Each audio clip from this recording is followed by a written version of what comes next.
विनम्र किसान का बेटा था वो दृढ़ता का भंडार।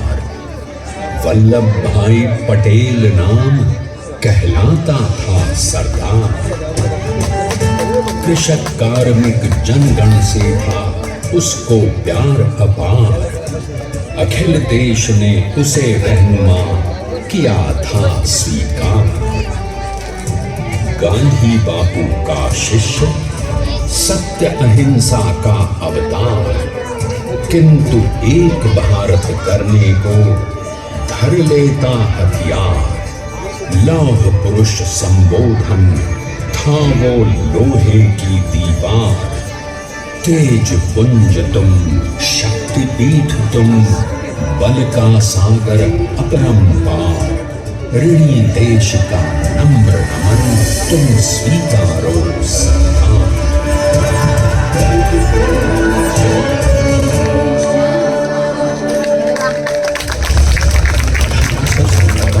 अंग्रेजों को ललकारने वाले पहले स्वतंत्रता संग्राम के एक सक्रिय सिपाही थे झवेर भाई पटेल।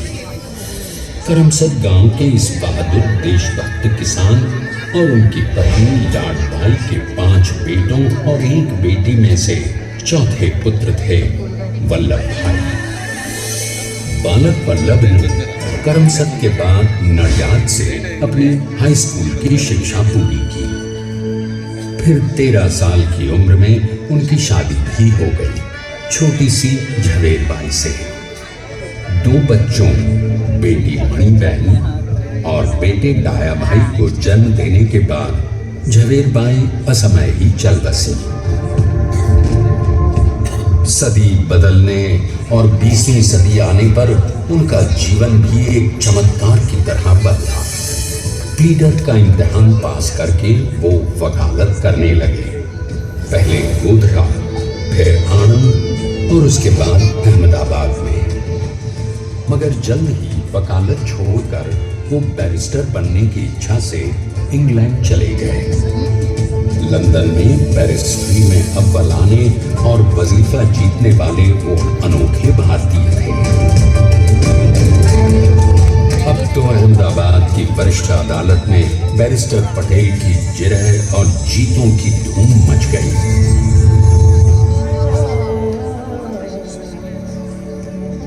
तभी एक युग पुरुष ने वल्लभ भाई के जीवन की धारा ही बदल दी।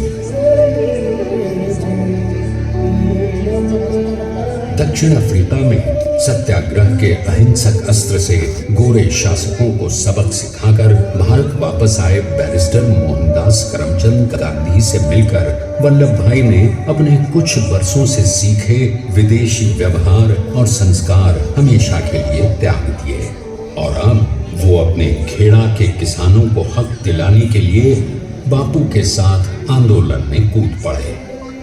अब उनके पैरों में जूते नहीं, गांवों की धूल थी।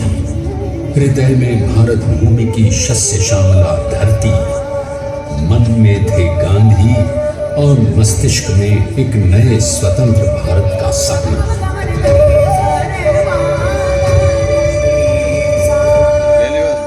तभी बारडोली के मजबूर मजलूम किसानों की यातना का समाचार उनके पास पहुंचा।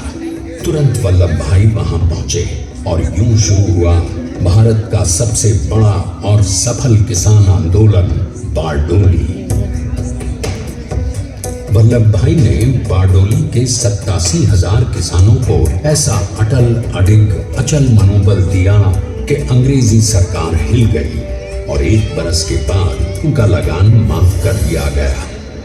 अब तो पूरे देश में लोग वल्लभ भाई के नाम की कस्में खाने लगे। स्वयं महात्मा गांधी ने कहा, अब वल्लभ भाई मेरे शिष्य या साथी नहीं, सारे देश के सरदार हैं और देश को मिल गया एक अनोखा असरदार सरदार।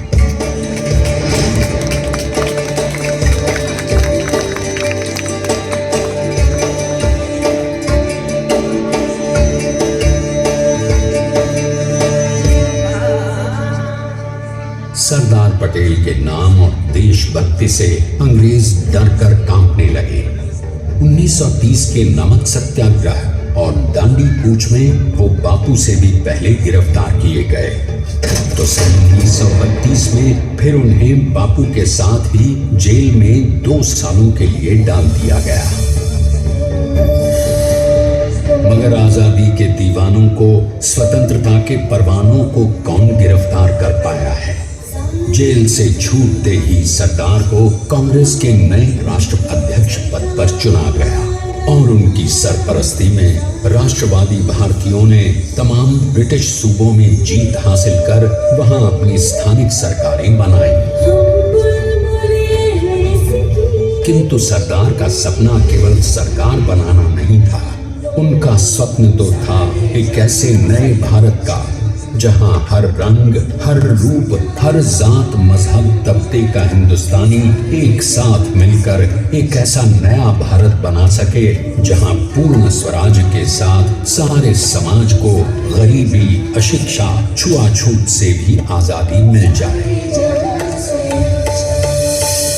इसकी पहली रणनीति थी भारत को अंग्रेजों की गुलामी से आजादी, ताकि भारत के लोगों की अपनी सरकार सबके साथ और सबके विकास के लिए काम कर सके। बापू की अगुवाई में अब देश ने अंग्रेजों को अंतिम चेतावनी दे दी, करेंगे या मरेंगे, क्विट इंडिया, अंग्रेजों भारत छोड़ो। बस फिर क्या था, संघर्ष की रणभेरी बजी। 3 सालों के लिए सरदार पटेल को भी सत्याग्रही नेताओं के साथ जेल में ठूंस दिया गया। 2 सालों के बाद अंग्रेजों को बापू के सभी शिष्यों और साथियों को छोड़ना पड़ा।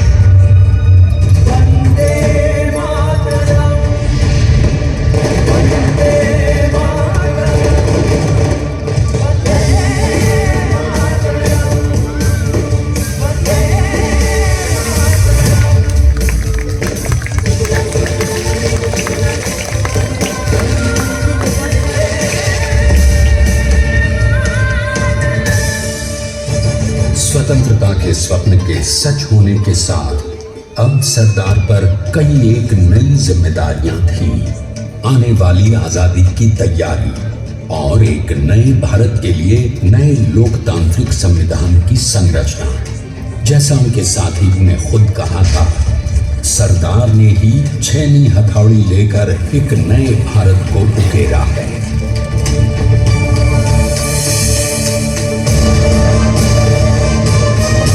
स्वाधीनता तो प्राप्त हुई, लेकिन खंडित भारत में भी उठते विभाजनवादी अंधकार को अभी दूर करना था। जब देश के खंड खंड होने का भय उत्पन्न होने लगा, तो सरदार ने निर्भय होकर खुद अपनी केंद्र सरकार और साथियों को भी चुनौती दे डाली और जम्मू कश्मीर को बचाने के लिए सारे देश का आकाश वायुयानों से भर गया।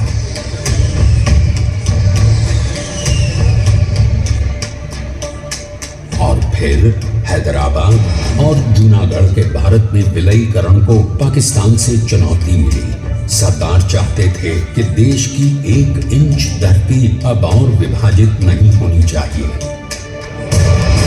नए भारत को एक करने के लिए समझा बुझाकर मनाकर 565 रियासतों को सरदार ने अपनी सूझबूझ सदाशयिता संबल से एक नए स्वतंत्र भारत का अभिन्न अंग बना दिया। हमारे इतिहास में अखंड भारत के पुरुषार्थ का ये एक महानतम अध्याय है। जैसा उन्होंने स्वयं कहा था, हमें नए धागों को पुराने ताने बाने में ऐसे पिरोना है कि एक दूसरे में गुंथ जाएं और बेहतरीन बनावट वाला एक नया भारत उभर कर सामने आ सके। अंततः अपने वज्र दृढ़ संकल्प से एक नया विराट विशाल एक भारत श्रेष्ठ भारत बनाकर दिखाई दिया सरदार ने। संसार के सबसे बड़े प्रजातंत्र के शिल्पी को प्रणाम करने के लिए देश ने बनाया है ये समर्थ स्मारक। स्वाधीन भारत को समर्थ भारत में बदलने वाले सरदार पटेल को समर्पित प्रेरणा तीर्थ भी है। प्रधानमंत्री श्री नरेंद्र मोदी के नेतृत्व में बनी विश्व की इस विशालतम प्रतिमा के सामने आकर सारी दुनिया जैसे स्वयं ही नतमस्तक हो जाती है।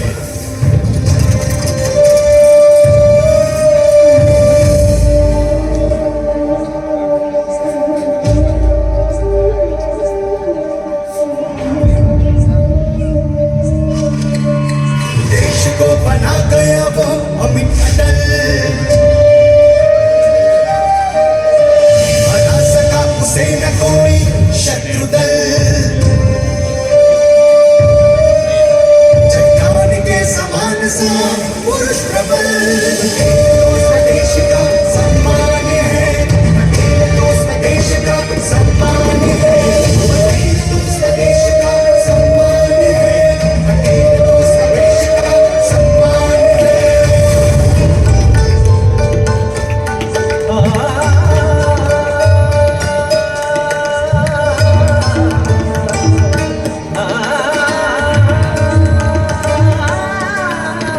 ऊंचाइयां आकाश को छुए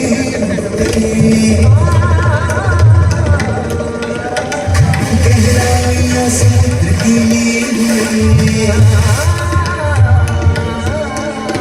कदम अधिक जमीन पर जमे हुए पटेल अपनी आन शान है, पटेल अपनी आन शान है, पटेल देश का सम्मान है।